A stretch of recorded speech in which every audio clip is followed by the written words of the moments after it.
창세기 37장 1절에서 11절까지의 말씀 다 같이 합독하도록 하겠습니다.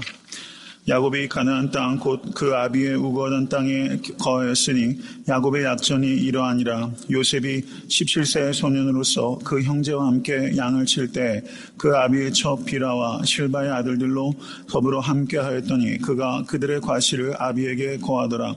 요셉은 노년에 얻은 아들이므로 이스라엘이 여러 아들보다 그를 깊이 사랑하여 위하여 채색옷을 지었더니 그 형들이 아비가 형제들보다 그를 사랑함을 보고 그를 미워하여 그에게 언사가 불평하였더라. 요셉이 꿈을 꾸고 자기 형들에게 고하매 그들이 그를 더욱 미워하였더라. 요셉이 그들에게 이르되 청컨대 나의 꾼 꿈을 들으시오. 우리가 밭에서 곡식을 묵더니 내 단은 일어서고 당신들의 단은 내 단을 둘러서서 절하더이다.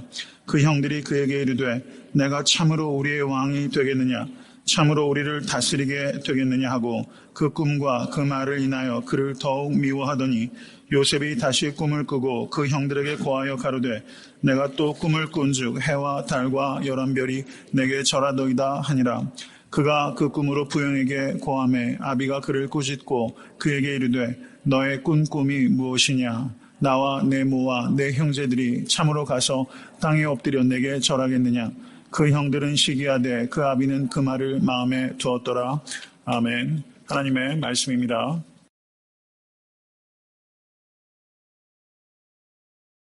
창세기 37장 1절에서부터 50장 26절까지는 야곱의 약전이 기록되어 있는 부분입니다. 야곱의 약전이라고 했을 때 약전이란 말은 히브리 말로 톨레돗이라는 말인데 이 뜻은 대략, 사적, 족보라는 뜻을 가지고 있습니다. 특별히 37장 2절에 야곱의 약전이 이러하니라 라는 말씀은 창세기에 기록되어 있는 10번째 톨레돗이 지금 등장하고 있는 것입니다. 이 야곱의 약전이 이러하니라 라고 말하고 있는 것처럼 37장 1절부터 50장 26절의 내용은 야곱의 여러 아들들에 대한 기록이 나타나고 있는 것입니다. 물론 37장에서 50장까지의 가장 주된 인물은 요셉임에 틀림없습니다. 그렇지만 37장부터 50장까지의 내용을 요셉의 이야기라고 요약하는 것은 부적절하고 야곱의 가족사를 기록하고 있는 부분이다. 이렇게 이해할 때 보다 바르게 본문을 바라볼 수 있는 것입니다. 특별히 야곱의 약전이 기록되고 있는 이 본문들 가운데 38장을 보시면 유다에 대한 기록으로 전적으로 할애하고 있고 39장에서 41장을 보시면 3장을 오직 요셉에게만 집중하고 있는 장입니다. 요셉이 애굽에 팔려간 시점에서부터 애굽의 총리가 될 때까지를 기록하고 있는 것이 39장, 40장, 41장입니다. 그리고 42장에 요셉의 형제들이 가뭄을 피해서 곡식을 얻고자 애굽에 다시 나타나는 장면이 기록되고 있는 것이 42장 이하라고 할 수 있는 것입니다. 애굽의 총리가 된 그 요셉이 7년 풍년이 있었고 7년 가뭄이 있게 됩니다. 가뭄이 2년째 되었을 때 그 요셉의 형제들이 애굽에 도착하게 됩니다. 그래서 애굽에 비축해둔 많은 곡식들을 통해서 야곱의 일족들뿐만 아니라 많은 나라와 민족들이 그 음식을 먹고 그 가뭄을 통과하게 되는 것을 보게 됩니다. 이와 같은 일들은 요셉 한 사람의 지혜로서 이루어진 것이 아니라 하나님의 지혜로 많은 나라와 민족이 구원을 받았다는 것을 우리가 바라봐야만 되는 것입니다. 그리고 창세기 12장 3절에 하나님께서 아브라함에게 약속을 주실 때 땅의 모든 족속이 너를 인하여 복을 얻을 것이니라. 이 말씀이 요셉을 통하여 점진적으로 성취가 되고 있는 것이다 라는 것을 우리가 바라봐야만 된다는 것입니다. 요셉은 자신의 삶에 이루어졌던 그 모든 것들이 바로 하나님의 지혜요 하나님의 섭리라는 것을 창세기 50장 20절에 이렇게 고백합니다. 당신들은 나를 헤아려 하였으나 하나님은 그것을 선으로 바꾸사 오늘과 같이 만민의 생명을 구원하게 하시려 하셨습니다. 여러분 믿으십니까? 여러분 그 37장부터 50장까지의 그 가장 절정에 속하는 말씀은 창세기 50장 20절 말씀이라고 할 수 있는 것입니다. 오늘 본문의 말씀 37장 1절에서 11절까지를 보시면 여기는 두 가지 매우 상반된 주제가 얽혀 있다는 것을 볼 수 있습니다. 오늘 설교의 제목이 디비전 그리고 비전입니다. 디비전이 무엇입니까? 디비전은 분열을 나타내는 거예요. 분열. 그리고 꿈 이렇게 번역할 수 있을 겁니다. 디비전 and vision. 이것이 오늘 설교의 주제입니다. 요셉의 형제들 간에 극심한 다툼이 있게 되었고 그리고 그 다툼의 가장 중요한 원인들 가운데 하나가 요셉의 꿈이었습니다. 꿈 때문에 디비전이 생겼고 그리고 비전 때문에 디비전이 극복이 되어가는 과정들이 기록되어 있는 것이 37장에서부터 50장까지의 내용이다. 이렇게 보면 틀림이 없다는 것입니다. 2절의 말씀을 보시기 바랍니다.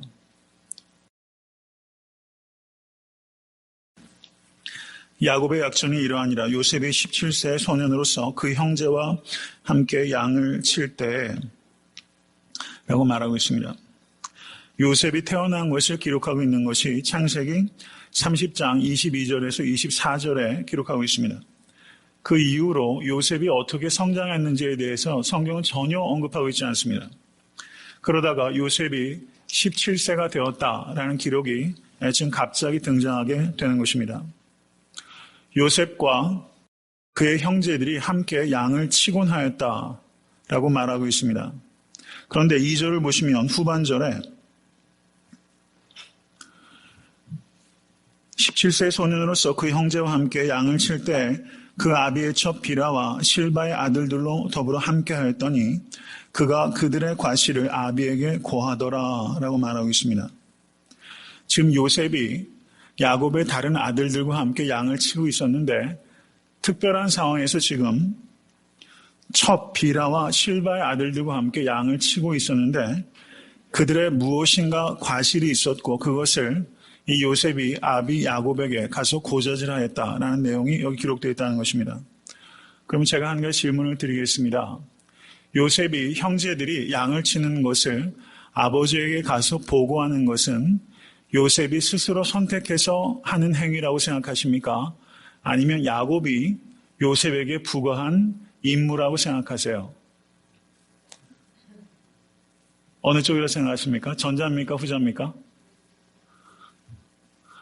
후자라고 보여져요.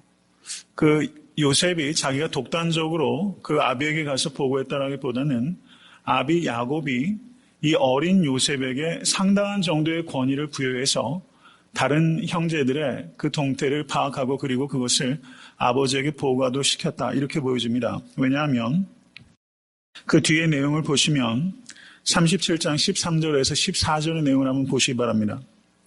이스라엘이 요셉에게 이르되 내 형들이 세겜에서 양을 치지 아니하느냐 너를 그들에게로 보내리라. 요셉이 아비에게 대답하되 내가 그리하겠나이다. 이스라엘이 그에게 이르되 가서 내 형들과 양떼가 다 잘 있는 여부를 보고 돌아와 내게 고하라 하고 그를 헤브론 골짜기에서 보내매 이에 세겜으로 가니라. 여기에서도 보면 야곱이 그 요셉에게 그 형들의 상황을 살펴보고 보고하라 이렇게 지금 명령을 내리고 있다는 것을 볼 수가 있습니다. 요셉이 지금 17세, 형제들 가운데 가장 적은 나이인데 어떻게 보면 가장 중요한 책임이 지금 요셉에게 주어지고 있다는 것을 볼 수가 있습니다.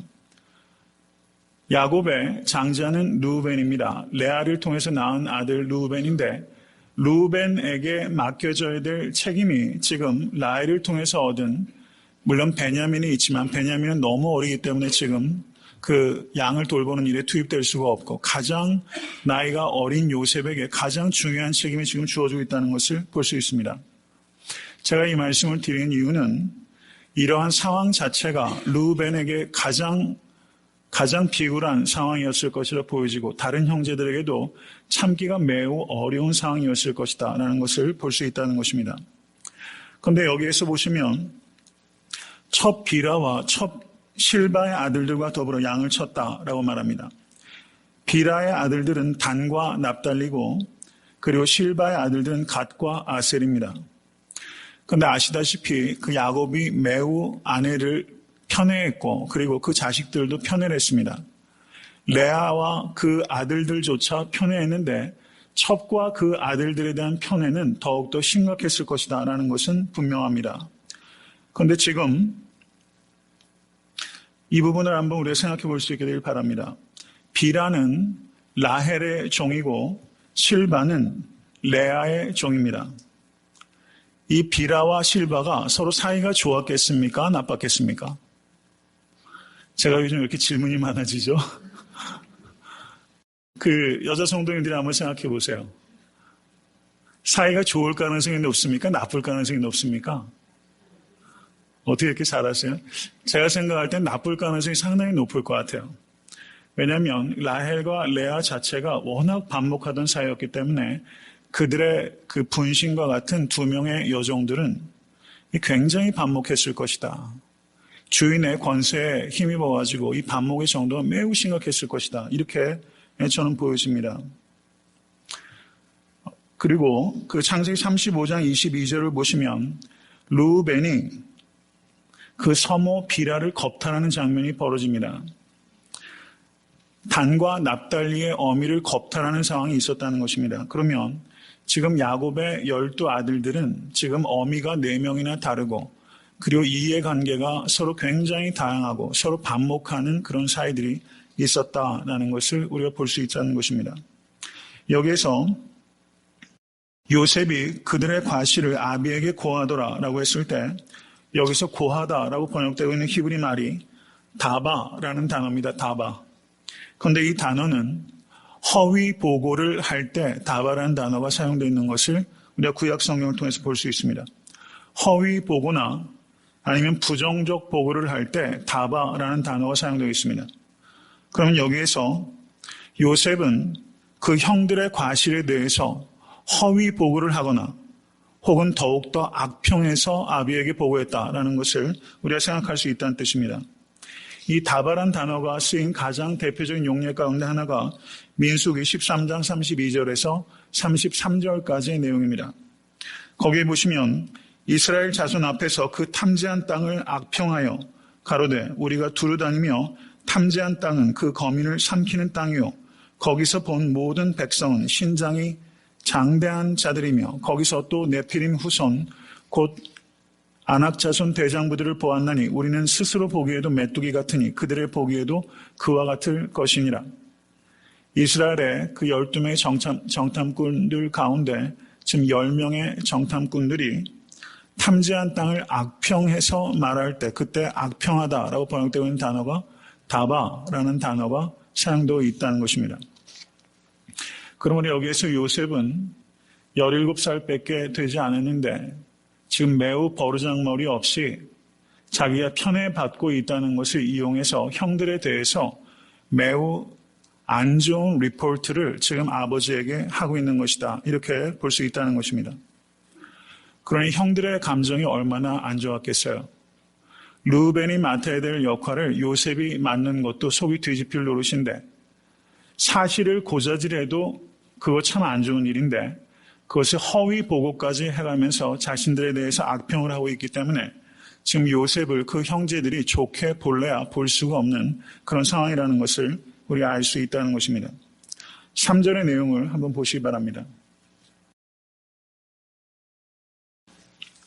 요셉은 노년에 얻은 아들이므로 이스라엘의 여러 아들보다 그를 깊이 사랑하여 위하여 채색옷을 지었더니 라고 말하고 있습니다. 여기서 보시면 3절은 야곱의 요셉에 대한 편애가 기록되어 있는 부분입니다. 여러분, 그 야곱이 야복 강가에서 하나님과 씨름한 다음에 야곱의 이름이 무엇으로 바뀝니까? 이스라엘로 바뀌게 되죠. 그런데 창세기를 쭉 읽으시다 보면 야복 강가의 사건 뒤에도 그 야곱이란 이름과 이스라엘이란 이름이 계속해서 번갈아 가면서 사용되어 있다는 것을 볼 수가 있습니다. 오히려 이스라엘이라는 이름보다 야곱이라는 이름이 더 많이 등장하고 있는 것을 우리가 살펴볼 수 있습니다. 이것은 그 창세의 기자는 모세입니다. 모세가 야복강 사건 이후에도 이 야곱이란 옛 이름을 계속해서 사용하고 있을 때는 야곱이 옛 본성이 고스란히 드러날 때 그때는 이스라엘이라는 새 이름을 사용하지 않고 야곱이라는 이름을 사용하고 있는 것을 우리가 볼 수 있습니다. 야곱의 편에는 매우 역사가 깊다는 것을 우리가 생각합니다. 이삭은 에서를 편애했고 리브가는 야곱을 편애했습니다. 창세기 25장 28절을 보시면 이삭은 에서의 사냥한 고기를 좋아하므로 그를 사랑하고 리브가는 야곱을 사랑하였더라 라고 말하면서 그 이삭과 리브가의 편애를 기록하고 있습니다. 여러분, 그런데 어떻습니까? 자녀를 키우다 보면 부모 입장에서는 자녀들이 이거는 배우지 않았으면 하는 것을 자녀들이 고스란히 배운다는 말씀 많이 하시잖아요. 저는 아직은 잘 모르겠어요. 그런데 욕하면서 배운다 이런 거 참 많이 있잖아요. 경험적으로 참 많이 그런 것 같아요. 그런데 야곱의 입장에서는 그 이삭과 그 리브가의 편애 때문에 자기가 많은 어려움을 겪었는데도 불구하고 그것을 통해서 편애를 하지 않게 되는 것이 아니라 야곱은 그 부모 때보다 더 많이 편애를 하는 문제가 발생했다는 것입니다. 잘 아시는 대로 레아를 미워하고 라헬을 편애했고 그리고 라헬이 낳은 그 자녀들을 매우 편애했습니다.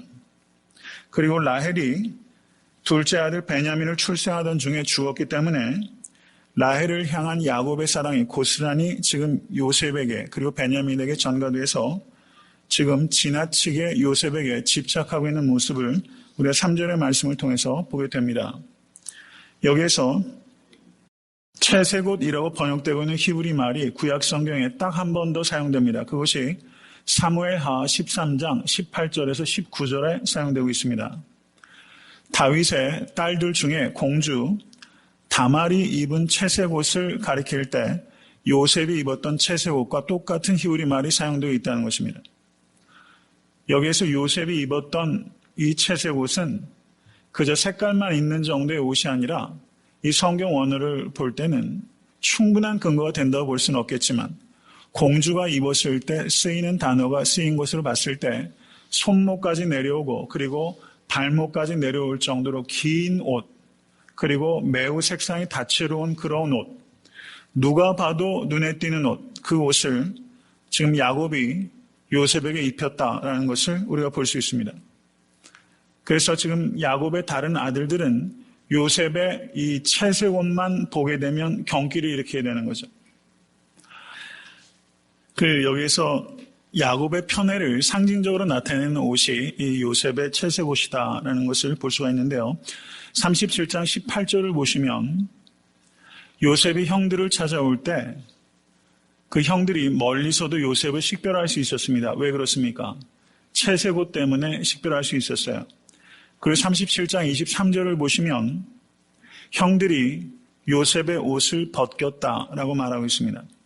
채색 옷이 얼마나 눈에 가시였는지를 알 수가 있죠. 그거 입고 있는 꼴을 볼 수가 없는 겁니다. 요셉이 창세기에 보면 옷이 2번 벗겨집니다. 형들에 의해서 채색 옷이 1번 벗겨집니다. 그래서 아버지의 편애를 받던 아들에서 노예 신분으로 떨어지게 되고, 두 번째는 보디발의 아내가 요셉을 유혹하게 되는데 요셉이 한사코 뿌리치고 도망가려고 하자 보디발의 아내가 요셉의 옷을 잡아당겨서 그 옷이 벗겨지게 됩니다. 두 번째 옷이 벗겨짐으로 인해서 노예였던 요셉이 어떻게 됩니까? 죄수가 되는 것이죠. 요셉은 2번 옷이 벗겨졌어요. 첫 번째 옷이 벗겨졌을 때는 사랑받는 아들이었다가 노예가 된 것이고, 두 번째 옷이 벗겨졌을 때는 노예 신분이었다가 죄수로 떨어지게 되는 그와 같은 상황을 보게 됩니다. 야곱은 막내, 가장 나이가 어린, 물론 베냐민보다는 형이지만요, 이 요셉이 입고 있던 채색 옷을 보면서 마음이 흡족했지만 이 요셉의 찢어진 옷을 보고 자기가 통곡하게 될 거라는 것은 생각하지 못했다는 것을 우리가 봐야 됩니다. 여러분, 우리가 이 세상 살면서 손목과 발목까지 내려오는 채색 옷 입기 위해서 수고하는 수고를 내려놓으실 수 있기를 간절히 바랍니다. 이 야곱의 행동은 매우 부적절했다는 것을 우리가 볼 수 있습니다. 편애하는 것이 첫 번째 잘못이고 편애를 이렇게 드러내게 하는 것이 두 번째 잘못이라는 것입니다. 그리고 야곱은 편애의 결과가 얼마나 심각한 문제를 가져오는지 잘 알고 있는 사람임에도 불구하고 그 편애를 절제하지 못하는 죄를 범한 것이다 라고 볼 수 있는 것입니다. 여러분, 그 우리말 속담에 미운 놈 떡 하나 더 준다라는 말이 있죠. 그런데 그 속담의 유래를 보니까 상당히 재미있고 교훈적인 이야기가 있어서 잠시 소개하고자 합니다. 옛날에 시어머니 때문에 도무지 견디질 못하는 며느리가 있었다고 합니다. 사사건건 시어머니가 트집이고 야단만 치기 때문에 시어머니 생각만 해도 아주 죽을 지경이 되었다는 것입니다. 그래서 이 며느리가 이렇게 살다가는 제명에 살지 못하겠다 싶어서 주변에 조언을 구했는데 한 사람이 비법이 하나 있다고 이야기를 해주는 것입니다. 그러면서 시어머니가 제일 좋아하는 음식이 무엇인가 물었더니 그것이 인절미라고 대답하는 겁니다. 그래서 인절미를 하루에 3번씩 100일 동안만 시어머니에게 갖다 드리라. 그러면 시어머니가 이름 모를 병에 걸려서 골골 앓다가 죽게 될 것이다. 이렇게 이야기를 해준 겁니다. 그래서 이 며느리가 집에 돌아오자마자 찹쌀로 정성껏 인절미를 만들어서 침이 뚝 떼고 하루에 3번씩 시어머니께 인절미를 가져다 드렸다는 거예요. 그래서 처음에는 이 시어머니가 며느리가 미쳤나 싶다가 하루에 3번씩 계속 인절미를 가져다 주자 이 시어머니가 어느 순간 마음의 감동을 받아서 그렇게 며느리 욕을 동네방네 다 하고 다니시다가 이제는 동네방네 다니면서 입에 침이 마르도록 며느리를 칭찬하고 다니게 되었다는 것입니다. 그리고 이제 인절미를 갖다 드린 지 거의 이제 석 달이 되어 가서 이제 열흘만 더하면 이제 시어머니가 이름 모를 병에 걸려 돌아가시게 되는 거예요. 그런데 이 며느리가 갑자기 걱정이 생긴 거예요. 이 어머니가 돌아가실까 봐 걱정이 생긴 겁니다. 이전까지는 자기를 잡아먹지 못해서 안 데리셨는데 지금은 어디 가도 어머니가 자기를 칭찬하시는 것을 보니 어머니가 정말 돌아가시게 될까 봐 걱정이 된 거예요. 그래서 자기에게 비법을 알려준 사람에게 가서 굵은 눈물을 흘리면서 내가 잘못했으니 시어머니 돌아가시지 않을 비법을 가르쳐달라라고 이야기를 하자 그 사람이 그렇게 대답한 것입니다. 내가 말한 대로 당신이 미워하는 시어머니는 이미 죽었습니다. 대신 당신을 아끼고 칭찬하는 시어머니가 생긴 것입니다. 라고 이야기를 했다는 거예요. 이 단순한 이야기인데 이 이야기가 많은 것들을 생각하게 되더라고요. 조금 비약인지는 모르겠어요. 근데 오늘 본문에 이 채색 옷을 인절미라고 생각한다면 이 야곱이 그 첩의 자식들로서 마음에 큰 한과 아픔을 가지고 있었던 이 아들들에게 오히려 그들에게 채색 옷을 입혔다면 이 상황이 얼마나 달라졌을까? 굉장히 달라졌을 것이다 이런 생각이 들더라고요. 미운 사람에게 떡 하나 더 주는 것처럼 마음에 정이 안 가는 아들들에게 채색 옷을 입혔다면 어땠을까? 이것은 좀 지나친 비약인지는 모르겠는데 이 말씀을 보면서 그런 묵상이 되더라고요. 우리가 가만히 보면요.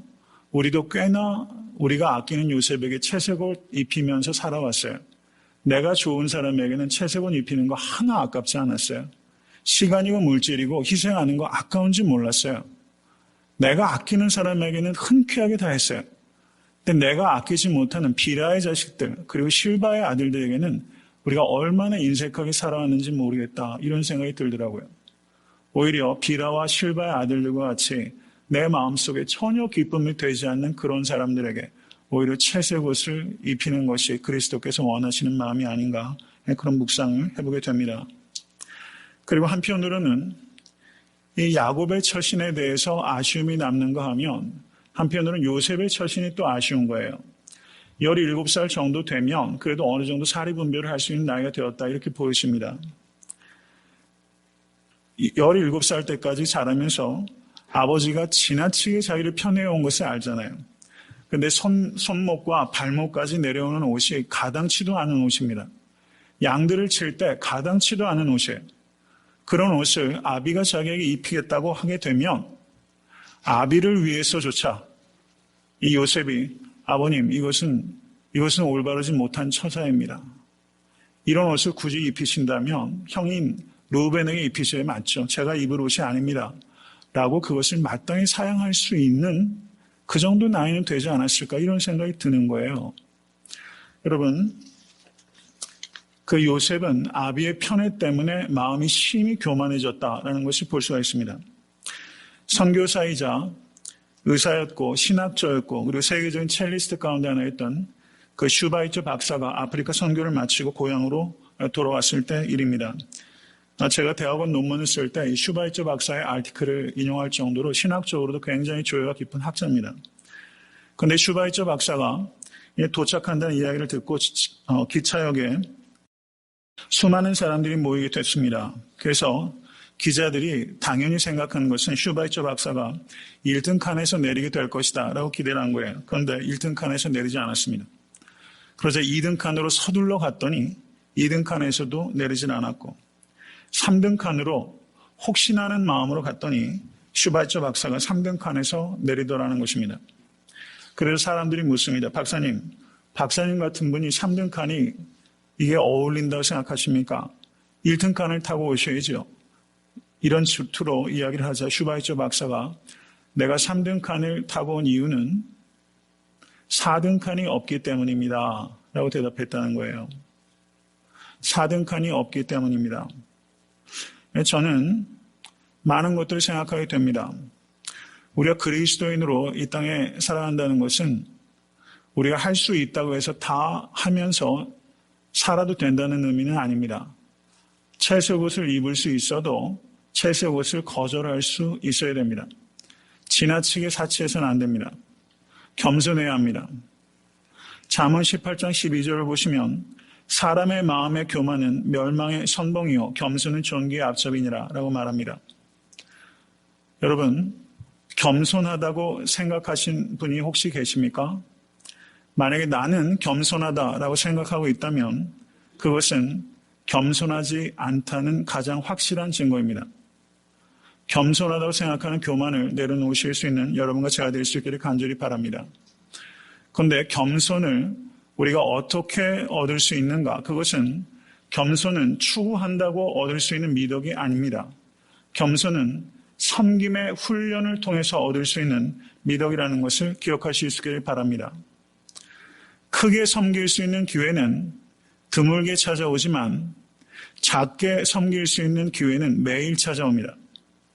크게 섬기기 위해서는 큰 희생이 필요하고 작게 섬기기 위해서는 지속적인 희생이 필요한 것입니다. 여러분 상당히 의미 있는 말이죠. 리처드 포스터의 책 가운데 그런 이야기가 있었어요. 상당히 공감이 됐어요. 크게 섬기기 위해서는 큰 희생이 필요하고 작은 섬김을 위해서는 지속적인 희생이 필요한 것이다. 어떤 섬김이 더 귀한 것일까 생각해 보게 되는 것입니다. 여러분 하루를 시작하실 때 이렇게 기도하실 수 있게 되기를 바랍니다. 저를 한번 따라하세요. 예수님, 오늘 내가 섬길 사람을 나에게 보내주시면 진심으로 감사하겠습니다. 얼마나 귀한 기도인지 모르겠어요. 예수님, 오늘 내가 섬길 사람을 나에게 보내주시면 진심으로 감사하겠습니다. 겸손은 섬김의 훈련의 결과입니다. 우리가 섬김의 삶을 살면서 채색 옷을 입을 수 있는 것은 가능하지 않을 것입니다. 채색 옷을 입고 있다면 섬기는데 여러모로 불편하게 될 거예요. 여러분 작은 섬김의 삶을 살아가시는 지속적인 희생의 삶을 살아가실 수 있게 간절히 바랍니다. 그 채색 옷의 유혹을 이겨내실 수 있는 여러분과 제가 될 수 있게 간절히 바랍니다. 그 뒤에 이어지는 내용을 보시면 자식들의 반응이 기록되어 있어요. 4절의 말씀을 보시기 바랍니다. 그 형들이 아비가 형제들보다 그를 사랑함을 보고 그를 미워하여 그에게 언사가 불평하였더라. 제가 그 재미있는 질문 하나 드립니다. 그를 미워하여 그에게 언사가 불평하였더라. 여기에서 그를은 요셉입니까? 야곱입니까? 자신 있게 말씀하세요. 요셉이죠? 네네.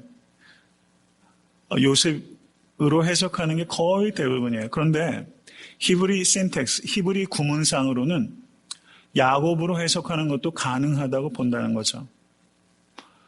제가 즐겨 읽고 있는 그 주석 가운데 그 교수는 여기에서 이 그를 미워하여 그에게 언사가 불평하였다라고 했을 때 그는 그 요셉이라고 사실 모든 번역이 요셉이라고 번역하고 있어요. 그런데 히브리 신텍스 자체는 야곱이라고 번역하는 것도 가능하다. 이렇게 말하고 있는 것인데요.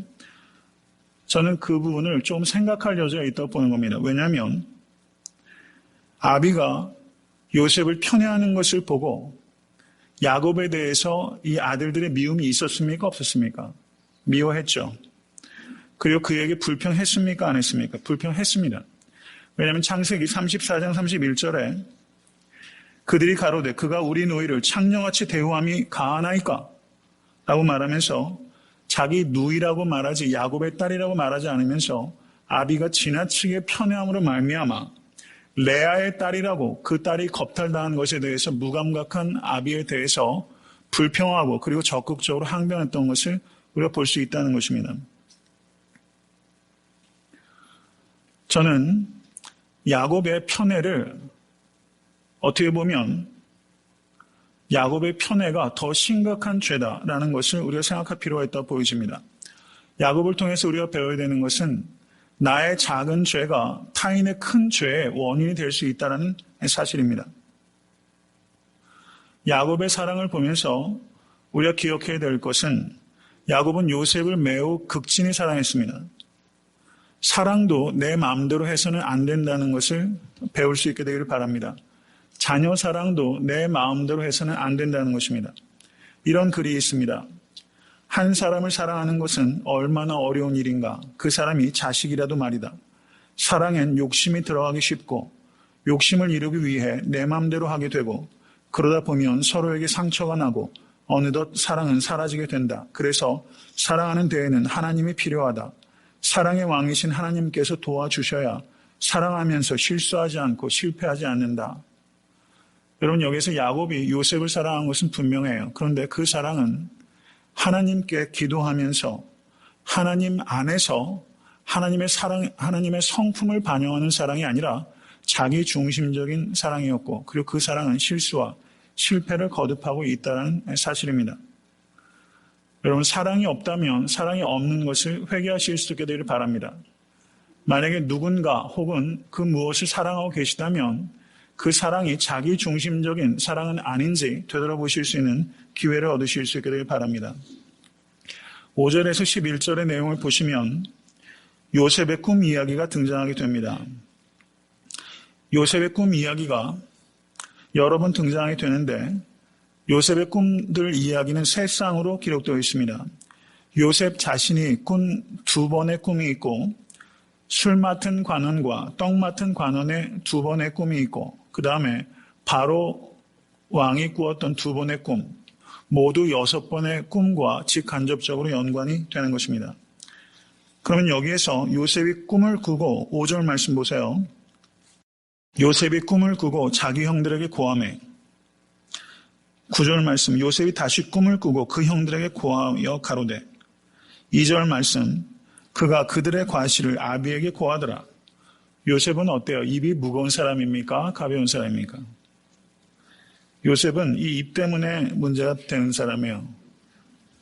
기본적으로 말을 못 참아요.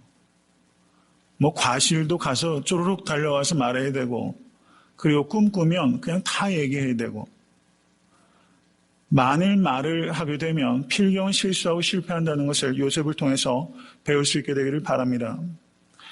또 한 번 그런 생각을 해보는 거예요. 요셉이 이런 꿈을 꿨어도 형들에게 가서 형들이 지금 얼마나 속이 상했는지 뻔히 알면서 그 채색 옷을 입고 와가지고 이런 꿈을 꿨다 얘기할 정도로 이 앞뒤가 이렇게 분간이 안 돼서야 되겠어요?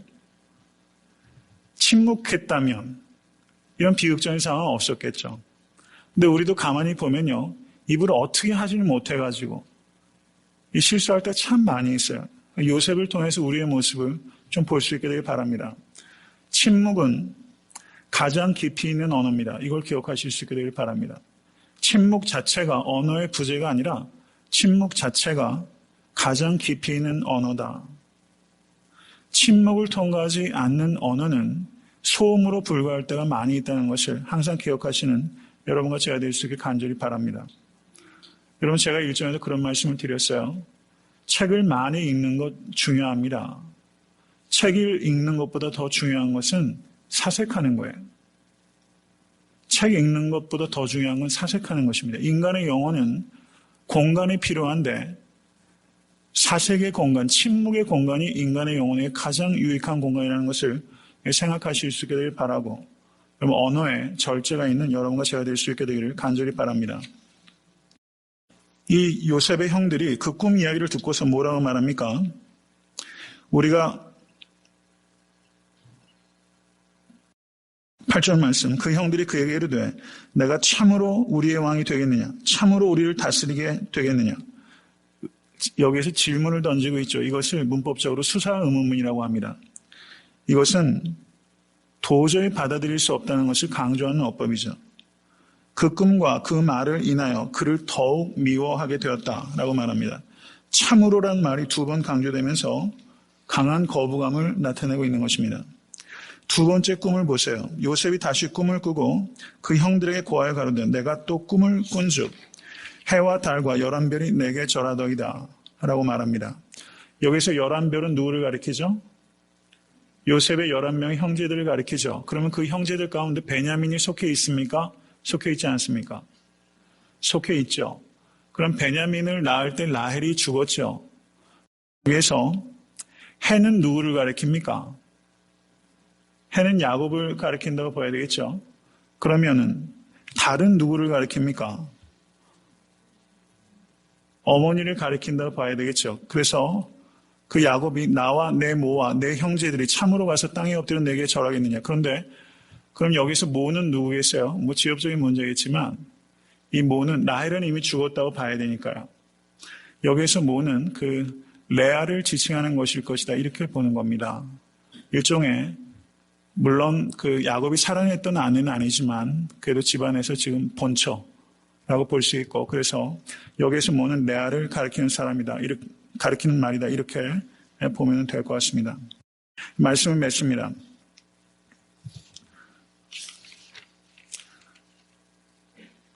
오늘 본문을 보시면 요셉의 고자질, 그리고 야곱의 편애, 요셉의 꿈, 이런 일들이 다 뒤섞여서 나오고 있는 것을 볼 수가 있습니다. 고자질과 편애, 그리고 꿈들이 원인이 되어서 형제들 사이에 디비전, 분열이 생긴 것입니다. 심각한 분열이 생겼습니다. 그런데 동시에 지금 비전이 시작된 것을 볼 수가 있습니다. 요셉은 자기가 꾼 이 꿈들이 어떻게 실현되어 갈지 상상도 하지 못했습니다. 그리고 이 꿈의 실현이 자기가 애굽으로 종으로 팔려가는 것이 이 꿈의 성취의 시작이 될 것이라는 것은 상상도 하지 못했을 것입니다. 37장에 등장하는 인물들 가운데 긍정적으로 바라볼 수 있는 사람은 단 한 사람도 없는 것을 우리가 볼 수 있습니다. 그렇지만 하나님께서는 이와 같은 사람들을 통해서도 하나님의 구속사를 성취해 가실 수 있는 지혜와 능력의 하나님이심을 다시 한번 깨달을 수 있게 되기를 바랍니다. 저는 37장에 나타나는 야곱의 12아들들을 보면서 교회 안에 모이는 그리스도의 피를 나눠 가진 형제들이 이 야곱의 12아들들과 같지 않나, 이런 생각을 하게 되더라고요. 너무나 화합하기 어려운 다양한 배경과 이해관계와 성향들을 가지고 교회 안에 모여드는 우린 야곱의 12아들들과 같은 사람이라고 저는 생각합니다. 교회 안에도 디비전이 있고 비전이 있습니다. 비전으로 하나가 되면 디비전은 그만큼 소멸되는 것이고, 분열이 강화가 되면 비전은 약화되는 것입니다. 여러분, 애타한테 섬기는 교회는 비전의 공동체입니까? 아니면 디비전의 공동체입니까?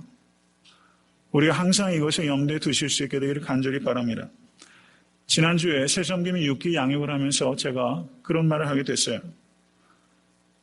제가 지금 현재 애타한테 섬기는 교회의 여러 가지 정황들은 성경적인 교회에 10%에도 미치지 못한다고 생각합니다. 제가 그렇게 말씀드렸어요. 여러분, 10%라는 수치가 이게 후한 수치라고 생각하세요? 박한 수치라고 생각하세요? 네, 오히려 후한 수치에 가깝지 않을까, 저는 그런 생각을 좀 해보게 돼요. 정말 성경적인 교회는 턱없이 부족한 것이 많은 교회의 모습이고 우리의 교회의 모습이기도 하다고 생각합니다. 오늘 기도 가운데 여리고 성은 함락하고 아이성에서 실패했던 이스라엘에 대한 말씀을 하셨는데, 여러분, 교회 이전하는 일들에 대해서도 여러분, 우리가 항상 생각해야 될 부분들이 그 부분이라고 생각합니다. 우리가 꿈꾸는 것은 성경적인 교회를 세우는 데 있습니다. 여러분, 10%도 못 미친다는 말에 대해서 지나치게 서운하다고 생각하신 분들도 있겠고, 혹은 어쩌면 지나치게 과대평가한다고 여기신 분들도 있을 거라고 생각해요. 저는 그런데 우리가 성경적인 교회에 턱없이 부족하다는 그런 생각은 우리가 항상 가져야 된다고 믿습니다. 우리가 꿈꾸는 교회는 성경적인 교회입니다. 정말 성경적인 교회가 세워가기 위해서 가장 부족한 것은 목회자인 제 모습이 가장 부족하다. 저는 그렇게 여겨져요. 시간이 많이 걸릴 것을 생각하고, 그리고 이 야곱의 이 12 아들들이 만들었던 이 혼란스러운 디비전들, 이런 일들을 아마 우리들도 많이 통과해 가야 될 거예요. 그러다 어느 순간에 그 비전이 다 성취가 되어서 하나님께서 악을 선으로 바꾸시고 놀라운 구속사를 이루시는 것처럼 하나님께서 애타한테 섬기는 교회를 통해서 하나님께 비전의 공동체를 하나님께서 궁극적으로 세우시고 모든 디비전들이 사라지고, 그럼 교회에서는 디비전은 없어져야 되고 디퍼런스는 누려져야 됩니다. 교회 안에서의 모든 분열은 사라져야 되고 디퍼런스, 서로 차이점들은 즐겁고 유쾌하게 누려지는 공동체가 되어야 되는 것입니다. 이 일을 위하여 다 같이 기도하고 헌신하실 수 있게 주님을 간절히 축원합니다. 이스라엘 백성을 통해서 많은 나라 민족들이 구원을 얻었던 것처럼 애타한테 섬기는 교회의 비전을 통해서 이 땅의 많은 이들에게 하나님의 복을 나눌 수 있는 그런 복의 통로가 되는, 그래 하나님의 뜻을 이루는 그런 거룩하고 능력 있는 교회를 세워가는 일에 우리 모두가 마음을 다해 헌신할 수 있게 되기를 주님의 이름으로 간절히 축원합니다.